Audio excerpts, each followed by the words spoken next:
अब चाहिँ तपाईहरुले चाहिँ राष्ट्रघात गर्नुभयो भने तपाईहरुलाई हामी बाँकी राख्दैनौं। श्रीलंका त एउटा उदाहरण मात्र, तपाईहरुको हालत त्यो भन्दा बत्तर हुनेवाला छ। Sher Bahadur Deuba don't deserve to be our prime minister. रगत उम्लेर नै हामी लागेका हौ। आक्रोश मात्रै व्यक्त गर्छन्, एटाकै गर्ने योजना थियो। तपाईको 1 मिटर नजिक आएर पनि तपाईको जेट सिक्युरिटी तोडेर जे सुकै पनि गर्न सक्छ। माननीय प्रधानमन्त्री हिंसै गर्नुभयो नि तपाई। त्यो हिंसा होइन। हामीले चाहेको भए मलाई जुत्ता हान्न सक्दैनथौँ। त्यसैले मलाई घाँटी र यो नाक चाहिँ थुन्नु भयो तल। म प्रश्न गर्न चाहन्छु प्रचण्डज्यूलाई, देशभन्दा प्यारो त गठबन्धन जोगाउनु रहेछ। शेरबहादुर देवालाई मार्दैमा, प्रचण्डलाई मार्दैमा हाम्रो समस्या समाधान हुन्छ भन्नुहुन्छ। ब्वासोको सन्तान पनि ब्वासो हुन्छ। नेपाल आमाको अस्मिता बेचिदिने आर्जु राणा देवाको मार्फत चाहिँ शेरबहादुर देवालाई कठपुतली बनाएका छन्। हामी बिकेका छैनौँ। मलाई चाहिँ तान्दा हजुरको मैले चाहिँ एमसीसी को विरोध गरिरहँदा, एसपीपी को गरिरहँदा मलाई तान्दा चाहिँ टाक पनि चुटिएको छ। प्रचण्ड पनि के हुन्, राष्ट्रघाती हुन् कि देशद्रोही हुन्, नेपाललाई नेपाल जस्तो बनाउनु पर्छ भने र धर्मनिरपेक्षताको काम छैन यो देशमा। हामीले चाहिँ केही वर्ष अगाडिदेखि आफ्नो यात्रा चाहिँ जननी जन्मभूमिश्च स्वर्गादपि गरियसी भन्ने चाहिँ मूल ध्येयका साथ चाहिँ हामीले हाम्रो यात्रा तय गरेका थियौँ। त्यतिखेर थुप्रै साथीहरू हुनुहुन्थ्यो, आज उहाँहरू विभिन्न राजनीतिक दल पार्टीहरूमा हुनुहुन्छ। तर हामीलाई चाहिँ के लाग्यो भन्नुहुन्छ भने यो देशको राष्ट्रपति भनेको एउटा स्वाभिमानी हुनुपर्छ, जसले राष्ट्रको हितमा निर्णय लियोस्, राष्ट्रको स्वार्थ विपरीतमा विदेशी शक्तिको स्वार्थ परिपूर्ति गर्नका निमित्त होइन कि हाम्रो देशको हितका निमित्त। विदेशीको स्वार्थ भनेको त्यो तेस्रो चौथो प्रायोरिटीमा आउँछ। सबैभन्दा अगाडि यो हाम्रो देशको हितमा छ कि छैन, यो आर्थिक समृद्धिका हाम्रा जुन लक्ष्य छ त्यो परिपूर्ति गर्नका निमित्त चाहिँ यसले कति हजुरको प्रतिफल पुर्याउँछ भन्ने यस्ता कुराहरूलाई विश्लेषण गरेर निर्णय गर्ने खालको नेतृत्व चाहिन्छ। तर 46 सालको आन्दोलनपछि पञ्चायत अन्त्य भइसकेपछि यस्तो कुनै पनि निर्णय देखिएन जुन नेतृत्व तहबाट चाहिँ राष्ट्रको हितमा लिएको होस्। बरु रातारात सङ्कल्प प्रस्तावको नाममा नेपाली जनतालाई दिग्भ्रमित गरेर महाकाली सन्धि पास गरियो। रातारात राष्ट्रघाती एमसीसी जुन हाम्रो पञ्चशीलको सिद्धान्तको विपरीतमा छ। सेनाले हजुरको यहाँ बुट बजार छ लगायतका कुराहरू, यो केही विषयहरू अतिरञ्जित गरिएको, त्यो कुरामा हामी प्रवेश गर्नै पर्दैन। हामी एउटा पञ्चशीलको सिद्धान्त मान्ने, हामी असंलग्न परराष्ट्र नीति हाम्रो परराष्ट्र नीति छ। त्यसै कारणले गर्दा यो हाम्रो नीतिको विपरीत छ। नीतिको विपरीत भएपछि अरू कुरै गर्नु परेन। यो हाम्रो राष्ट्र हितमा छैन। देश विकासको लागि उहाँदेखि अनुदान आउँछ भने नीतिलाई के कुरा आएर हेर्नुहोस्, अनुदानको लागि के हामीले हाम्रो स्वाभिमान नेपाल आमाको अस्मिता बेचिदिने, नेपाल आमाको सार्वभौम सत्ता बेचिदिने, अनुदानको नाममा चाहिँ अब हामीले हाम्रो देशको हजुरको अस्तित्वसँग चाहिँ खिलवाड गर्ने हो त, कम्प्रोमाइज गर्ने हो त? यो पनि त ठुलो प्रश्न छ नि त। तपाईले यति धेरै सबै कुरा सोचेर हिजो प्रधानमन्त्री देवाललाई अट्याक गर्न खोज्नु भएको हो? हजुर, यो सबै कुरा सोचेर प्लान थियो अथवा आक्रोश त्यतिबेला जन्म? हाम्रा 3 मूल एजेन्डाहरूका साथ हामी चाहिँ प्रस्तुत भएको स्वतन्त्र नेपाली नागरिकको हैसियतले सम्माननीय प्रधानमन्त्रीज्यू समक्ष त्यो प्रधानमन्त्री पदलाई म सम्मानीय भन्दैछु। मैले बारम्बार भन्दै आएको चाहिँ Sher Bahadur Deuba don't deserve to be our prime minister.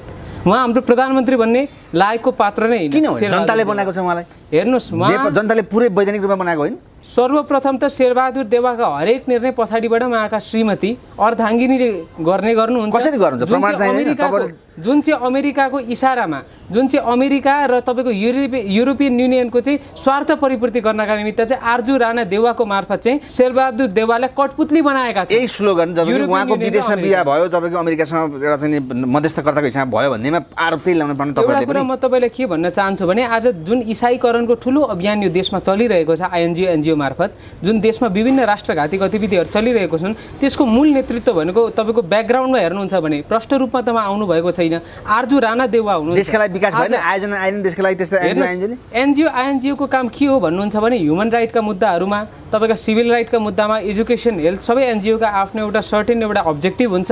त्यो अब्जेक्टिभलाई इस्टाब्लिस गर्नका निमित्त, सोसाइटीमा फुलफिल गर्नका निमित्त त्यो अर्गनाइजेसनले काम गर्ने हो।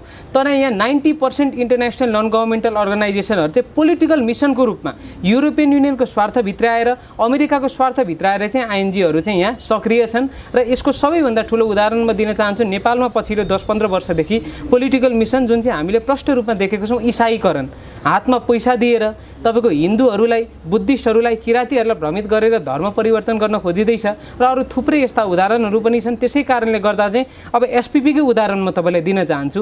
एसपीपीको हजुरको मुद्दा त अब भइसक्यो भनेर त स्पष्ट रूपमा नेतृत्व तहबाट चाहिँ जनताले सम्बोधन गर्नुभएको हो। तर अहिलेसम्म पनि कूटनीतिक तहबाट यदि हो भने संयुक्त राज्य अमेरिकालाई कूटनीतिक तहबाट पत्र पत्रचार किन उहाँहरूले गर्न सक्नुभएको छैन, किन पत्रचार गर्ने ल्याकत राख्न सक्नुभएको छैन, यो सबैभन्दा ठुला आज हाम्रो नेतृत्वहरूलाई प्रश्न हो। अर्को के हो भन्नुहुन्छ भने एमसिसीको जुन व्याख्यात्मक घोषणा भन्नुभयो, महाकाली सन्धिमा पनि त सङ्कल्प प्रस्ताव भनेर भन्नुभएको थियो। त्यो सङ्कल्प प्रस्तावको औचित्य के थियो त? जसरी महाकाली सन्धिमा सङ्कल्प प्रस्तावको कुनै औचित्य थिएन, जनतालाई दिग्भ्रमित गर्ने नै त्यो सङ्कल्प प्रस्तावको औचित्य थियो, त्यो सेम रणनीति चाहिँ एमसिसीमा पनि प्रयोग गरिएको हो भन्ने चाहिँ हामी देशभक्त नेपाली जनताहरूको मान्यता रहेको छ। यत्रो दिनसम्म चाहिँ तपाईँहरूले कहाँ जानुभयो त? किन होइन यस्तो छ, एमसिसी पास हुन्जेलसम्म तपाईँ हराउनु भयो, एसपी पनि करिब पास हुन्जेलसम्म हराउनु भयो, हिजो एट्याक किन गर्नुभयो?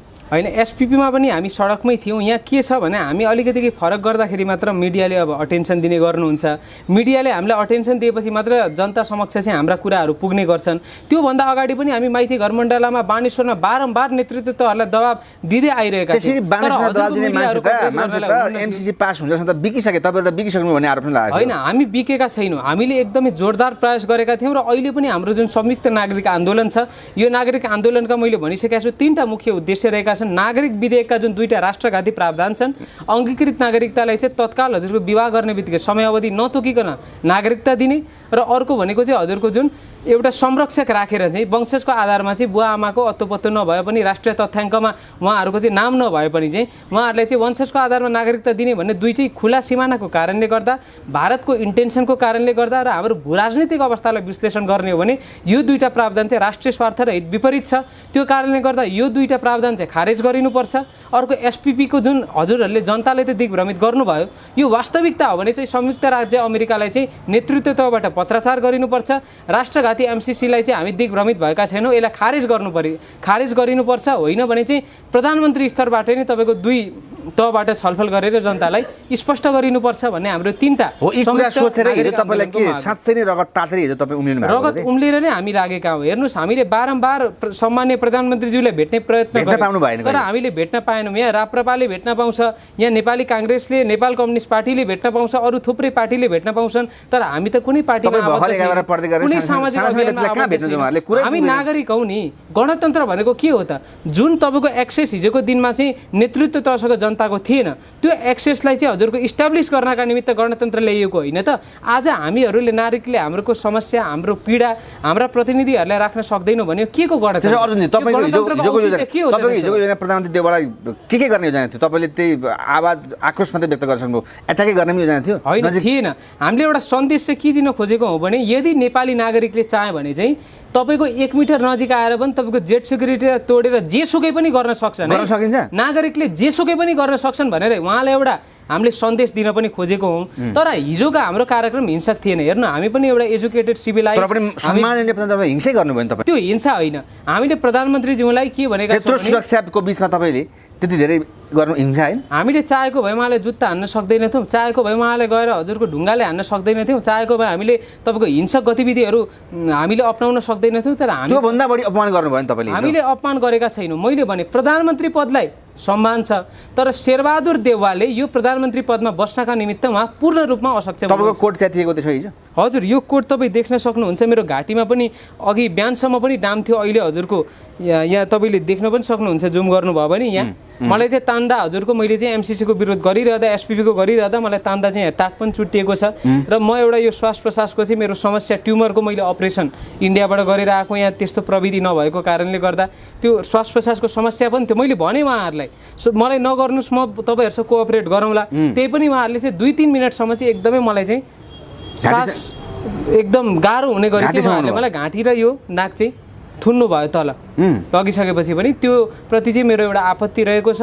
त्यसपछि चाहिँ हामीले प्रहरी प्रशासनबाट चाहिँ राम्रै हिजोदेखि अहिले बिहानसम्म नछुट्दासम्म तपाईँको प्रहरीको हिसाबमा बस्दा के यता भोग्नुभयो कि भएन अथवा कस्तो हिसाब? हामीले भोगेनौँ। म आफै पनि हजुरको लगभग 25-26 पटक हिरासतमा परिसकेको छु। पछिल्लो 4-5 वर्षमा राष्ट्रियताकै मुद्दामा लडिरहँदाखेरि कम्पेरिटिभली हेर्ने हो भने चाहिँ हिजो हामीले प्रहरी कार्यालयमा चाहिँ राम्रै व्यवहार गरेको मैले मानेको छु। त्यसो भएदेखि नागरिकता अध्यादेशको कुरा र एमसिसी लगायतका कुराले तपाईँको रगत उम्लेर यो हिजोको प्रति एउटा देशभक्त नेपाली नागरिकको हैसियतले त्यो आयो। तर त्यहाँ के जस्तै प्रधानमन्त्री शेरबहादुर देउवा हुनुहुन्छ अहिले गठबन्धनको सरकारमा, तर यसो एकदमै अगुवा त म आफू छु भनेर पुष्पकमल दाहाल प्रचण्डले भन्नुभएको छ नि त। गठबन्धनको उहाँ विशेष व्यक्ति पनि हो, जबकि हाम्रो नेतृत्वबाट अथवा हाम्रो अगुवाबाट नागरिकता जारी भयो भने उहाँ जनकपुरसम्म गएर 8-10 लाखलाई चाहिँ खुसी पारियो, अब ढुक्क भयो भन्ने पनि अभिव्यक्ति आइसक्यो। अहिले गठबन्धनको नेतृत्व कसले गरिरहनु भएको छ? अहिले यो देशको सर्वोच्च पदमा को हुनुहुन्छ त? हामीले हाम्रो आपत्ति शेरबहादुर देउवासँग पनि हो, प्रचण्ड पनिसँग हो। हामीले चाहिँ शेरबहादुर देउवासँग मात्र हाम्रो आपत्ति हो भनेको होइनौँ। प्रचण्ड पनि के हुन्, राष्ट्रघाती हुन् कि देशद्रोही हुन् कि के हुन् भन्ने कुरो नेपाली नागरिकले बुझेका छन्। तपाईँले के बुझाउनुहुन्छ त्यसमा? उहाँ को हुन्? म जनयुद्ध गरेर आउनु जनसरबराह वर्गको व्यक्तिको लागि देश परिवर्तन गर्न हिजोको दिनमा होला सायद, मैले स्पष्टसँग उहाँ भन्न सक्दिनँ, तर एउटा राष्ट्रियताको हिसाबले नै उहाँले सायद जनयुद्ध सुरुवात गर्नुभएको थियो होला। तर आजसम्म उहाँको यात्रा हेर्दाखेरि चाहिँ अहिले चाहिँ उहाँ पनि विदेशी शक्तिहरूको सामु चाहिँ झुक्नु भएको चाहिँ स्पष्ट रूपमा नेपाली जनताले अनुभूति गरेका छन्। तपाईँले ल्याउनु भयो होला, गणतन्त्र ल्याउनु भयो, धर्मनिरपेक्षता ल्याउनु भयो, यसले के हामीलाई प्रतिफल दियो? म प्रश्न गर्न चाहन्छु प्रचण्डज्यूलाई। आज तपाईँले एमसिसीको विरुद्धमा चाहिँ जनतालाई दिग्भ्रमित गर्नको लागि तपाईँ र माधव कुमार नेपालज्यूको एकीकृत समाजवादी पार्टीले युवा सङ्गठन र विद्यार्थी सङ्गठनका कार्यकर्तालाई माइती घरमा चाहिँ नाटक प्रदर्शन गर्न लगायो। भरे एउटा व्याख्यात्मक घोषणामा को चाहिँ एउटा बहानाबाजी गरेर जब गठबन्धन नै टुट्ने ठुलो यहाँ तपाईँको एउटा डर भयो, ठुलो चुनौती उहाँहरूको अगाडि आयो, त्यसपछि त उहाँहरूलाई त देशभन्दा प्यारो त गठबन्धन जोगाउनु रहेछ भन्ने कुरो त त्यो घटनाक्रमबाट पनि चाहिँ हामीले चाहिँ हेर्न पायौँ। नेपाली जनताले बुझ्न पायौँ। एमसिसीदेखि नै गठबन्धनको रक्षा र अहिले पनि गठबन्धनकै कारणले हामी यो वैवाहिक 7 वर्ष चाहिँ गर्न बाध्य भयो भनेर माओवादीले भनिसकेको छ नि। हो, कति प्यारो रहेछ यो सत्यता हो। यही गठबन्धनकै कारणले गर्दा चाहिँ आज चाहिँ नागरिकता विधेयक पनि लादिएको छ। यही गठबन्धन जोगाउनकै निमित्त चाहिँ प्रचण्डले आफूलाई खुङ्कार राष्ट्रवादी भनेर जनताको समक्ष देखाउने कोसिस गर्नुभयो। तर अन्तिममा उहाँको असली चेहरा, उहाँको जुन असली छ एउटा रूप जुन छ, यो त स्पष्ट रूपमा जनताको अगाडि आयो। यो कुरो मैले हजुरलाई जानकारी गराइरहनुपर्छ जस्तो मलाई लाग्दैन, किनकि यो त उहाँहरूले पास गर्नुभएको, उहाँको सांसदहरूले पास गर्नुभएको प्रमाणै छ। तर उहाँका नजिकै नारायण काजी शेष त अहिले विरोधै गरिरहेको छ। गर्न त हेर्नुहोस्, यो सबै उहाँको नाटक प्रदर्शन। कसरी नाटक हो? यो पार्टीभित्रका नेताहरूले चाहिँ अब जनताहरू चुप लागेर बस्दैनन्, जनताहरू अझै पनि आक्रोशित छन्। जुन आक्रोश चाहिँ एमसिसीको यो राइजमा थियो त्यो अझै पनि जनताहरूमा छ भनेर अलिकति यो नाटक प्रदर्शन उहाँहरूको अहिले होइन धेरै वर्षदेखि नै उहाँहरूको प्रदर्शन गरिरहने उहाँहरूको यो एकदम लामो एउटा म भन्छु संस्कारै जस्तो भइसकेको छ राजनीतिक पार्टीहरूको।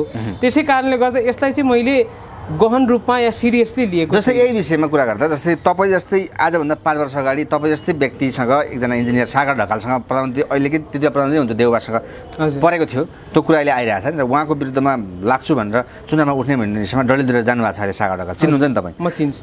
हो, अहिले त्यति बेला कुरा अहिले त्यस्तै केस भयो उहाँ देउवाजीसँगै।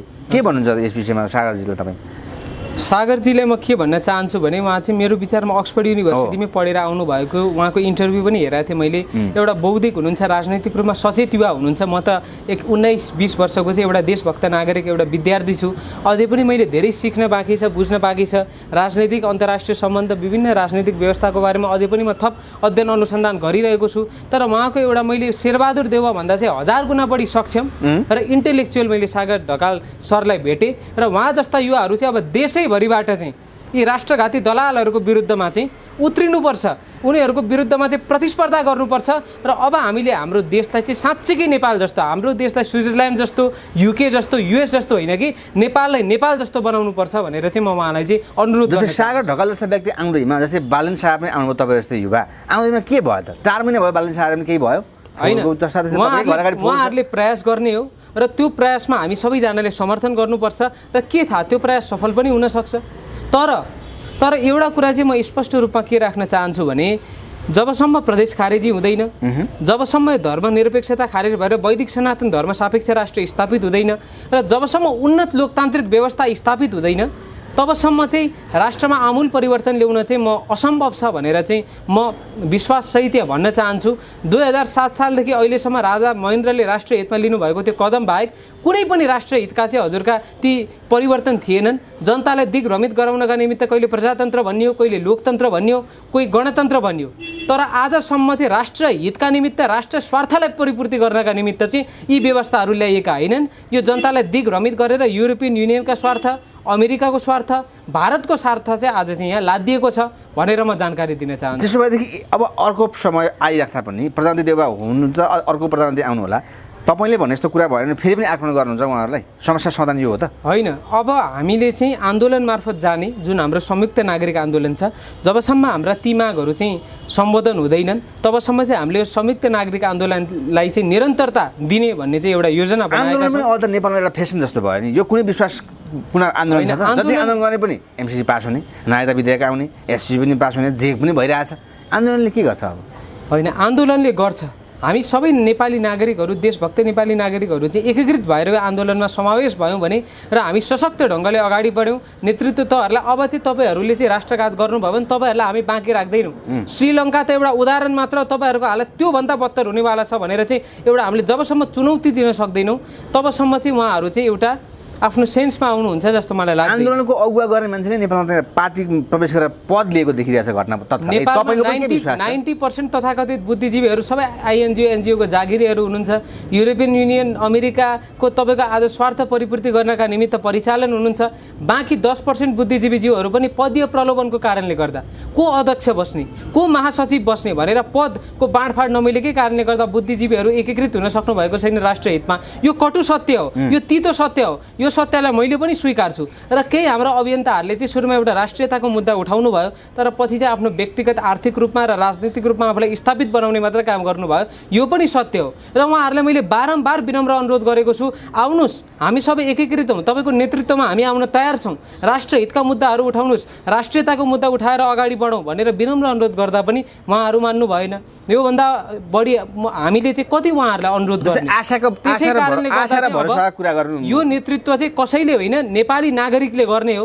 अहिलेका नेपाली देउबा प्रचण्ड उनी नेपाली नागरिक होइन, कति वर्षदेखि जेल नेल एउटा चाहिँ तपस्या गरेर नेपालका विदेशी एजेन्टहरू भन्छु म। शेरबहादुर देउबा प्रचण्ड ज्यूहरूलाई चाहिँ नेपाली एजेन्टहरू होइन कि नेपाली अनुहारका विदेशी एजेन्टहरू डाइरेक्ट भन्न सक्नुहुन्छ तपाईँ? नेपाली अनुहारका त छन् तर उहाँहरूको काम के हो भने विदेशीको स्वार्थ परिपूर्ति गर्नका निमित्त प्रतिनिधि सभामा चाहिँ तपाईँको उहाँहरूका विधेयक पास गरिदिनका निमित्त चाहिँ कठपुतलीको काम गर्नुभएको छ भनेर म तपाईँलाई उदाहरणको लागि रविन्द्र मिश्र जस्ता व्यक्ति त्यसै गरी नयाँ अनुहार आउने, नयाँ सुशासनको लागि आउने भन्दा भन्दै उहाँले सक्नु भएन। होइन, उहाँले त आफ्नो पार्टी जोगाउन सक्नु भएन। उहाँले पार्टी जोगाएर आफ्नो विचारसहित अगाडि आउन पाउनुहुन्थ्यो। एउटा सानो पार्टी जुनले चाहिँ हजुरको संसदमा अहिलेसम्म 1 सिट पनि जितेको थिएन, त्यति सानो पार्टी यदि उहाँले टिकाउन सक्नु हुँदैन भने उहाँले चाहिँ ठुलो 2/3 सरकार ल भनौँ बनाइ पनि हाल्नुभयो भने त्यो टिकाउन सक्नुहुन्छ भन्ने चाहिँ के प्रमाण छ? जनताले उहाँलाई सानो सानो गर्न दिने जनताले विश्वास गरेन नि त। होइन, नगरेको होइन। यदि उहाँले चाहिँ आफ्नो गतिविधिलाई निरन्तरता दिइरहनु भएको भए मेरो विचारमा योपालि उहाँको कम्तीमा पनि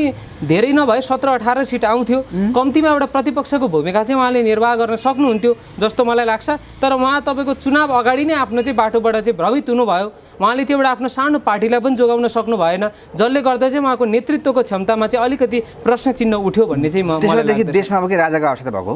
देशमा अब राजाको आवश्यकता भएको होइन, देशमा अब उन्नत लोकतान्त्रिक व्यवस्थाको आवश्यकता भएको हो। जबसम्म उन्नत लोकतान्त्रिक व्यवस्था स्थापित हुन सक्दैन, वैदिक सनातन धर्म सापेक्ष राष्ट्र स्थापित हुन सक्दैन, तबसम्म देशमा परिवर्तन सम्भव छैन। र राजा पनि बहुमत तपाईँका नागरिकहरूको चाहना छ भने सांस्कृतिक राज संस्था, संवैधानिक राज संस्थालाई स्थापित गर्न सकिन्छ। तर कुन हिसाबले भन्नुहुन्छ भने हाम्रो देशको राष्ट्रपति जसरी देशको प्रतिनिधित्व विदेशमा गर्ने हिसाबले, तर कार्यकारी भूमिका, कार्यकारी शक्ति भनेको चाहिँ प्रधानमन्त्रीमै निहित हुन्छ। यो कुरा चाहिँ म जानकारी दिन चाहन्छु। धेरै साथीहरूले राज संस्थालाई अप्रजातान्त्रिक भन्नुहुन्छ।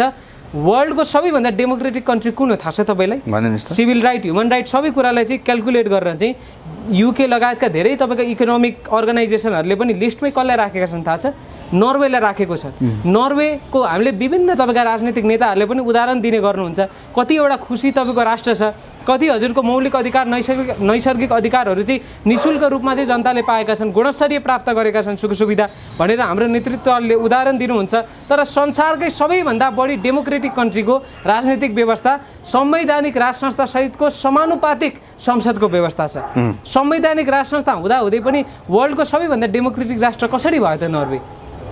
किनकि यदि जनता खुसी हुन्छन् भने, यदि त्यो देशको भूपरिवेष्टित भौगोलिक तपाईँको एउटा अवस्था अनुसार त्यो राज्यलाई या राष्ट्रलाई चाहिँ सुहाउँदो किसिमको व्यवस्था छ भने त्यो प्रजातान्त्रिक हुन्छ, गणतान्त्रिक हुन्छ। एउटा संवैधानिक राज संस्था हुँदैमा, सांस्कृतिक राज संस्था हुँदैमा त्यसलाई चाहिँ अलोकतान्त्रिक, अप्रजातान्त्रिक भनिहाल्नुपर्ने म आवश्यकता देख्दिनँ।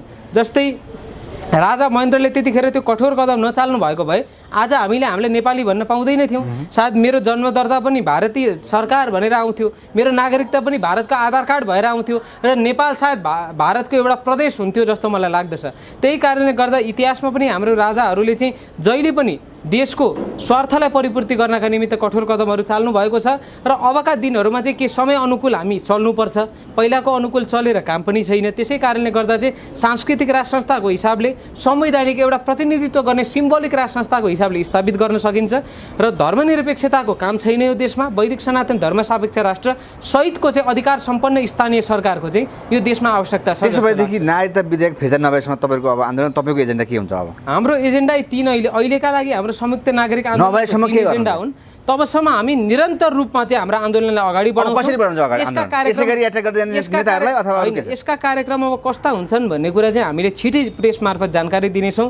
हाम्रो टिममा अहिले सल्लाह भइरहेको छ अब कसरी अगाडि बढ्ने। के म प्रतिबद्धता दिन सक्छु यहाँबाट भने जबसम्म हाम्रो नागरिकता विधेयकका प्रावधानहरू खारिज गरिँदैन र एसपिपीलाई चाहिँ संयुक्त राज्य अमेरिकालाई चाहिँ कूटनीतिक तहबाट पत्राचार गरिँदैन तबसम्म हाम्रो संयुक्त नागरिक आन्दोलन रोकिने छैन भनेर यति प्रतिबद्धता चाहिँ म दिन चाहन्छु। तर हाम्रा कार्यक्रमहरूको चाहिँ सम्पूर्ण जानकारी चाहिँ केही दिनपछि चाहिँ हाम्रो प्रेस मार्फत चाहिँ हामीले चाहिँ सार्वजनिक गर्ने। अब त च्यालेन्ज भयो तपाईँले यदि तपाईँहरू जस्ता व्यक्तिले नागरिकता विधेयक फिर्ता गर्न सक्नु भयो भने त यो सम्पूर्ण खेर जाने होइन। हामीले गर्छौँ, यो हाम्रो प्रतिबद्धता हो, अडान हो।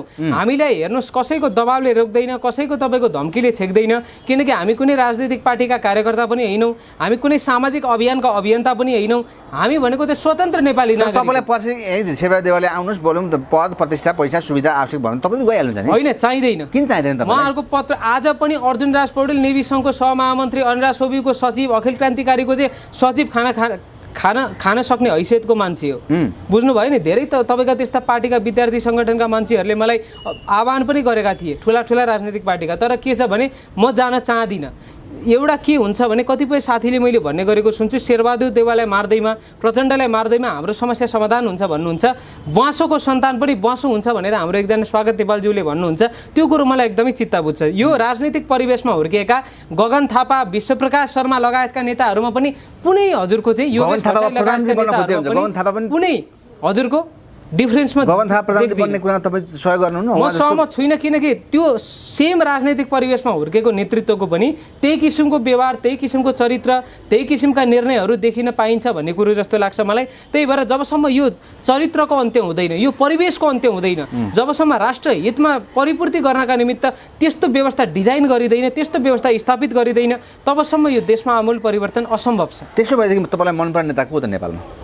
नेपालमा मलाई मनपर्ने नेता अहिले कोही पनि छैनन्।